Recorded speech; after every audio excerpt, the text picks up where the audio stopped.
আচ্ছা, তুমি আমাকে বলো তো সেদিন রাতে কি হয়েছিল তোমার সাথে? আমি যখন ওয়াশরুমে যাচ্ছি তখন উম, একটা ছেলে আর ওনার তখন আম্মু অনুমানিক রাত কয়টা? তিনটে হবে আর কি। তারপরে আমাদের পাশে আর কি আন্টি, ওনার ছেলে আর উনি দাঁড়ায় ছিল, ওনাকে আমি দেখি নাই। এরপরে ছেলেটার হাতে একটা পলিথিন ছিল কালো, ঘোরাচ্ছিল, আমি ওকে ডাকছিলাম, ও আমার দিকে তাকাইছিল অনেকক্ষণ। আমার থেকে ভয় লাগে নাই, কিন্তু ও চোখগুলো অনেক বড় বড় করছিল। অনেকক্ষণ বলতেছি মানে কি রে একটা কি। ভয়ঙ্কর ভয়ঙ্কর ভাব। হ্যাঁ, অনেক ভয়ঙ্কর, মানে আমি ভয় পাই নাই তাও।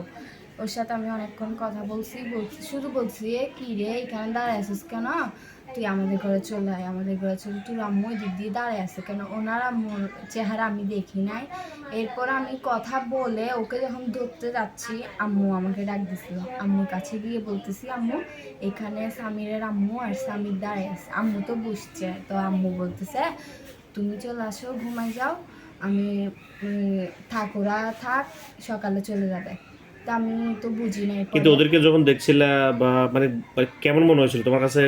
মানে ভয়ঙ্কর কিছু দেখছিলে কিনা বা? না, আমার কিছু মনে হয় না। আমার শুধু এমনি ওদের ঘরে সেই দিন একটা ঝগড়া হয়েছিল, আমি বিষয়টা মাথায় রেখে মনে করছি আঙ্কেল মেরে ওনাকে মারছে ঘর আর থেকে কি। তাড়া দিছে হয়তো হ্যাঁ, বা। ঘর থেকে তাড়াই দিছে তাই।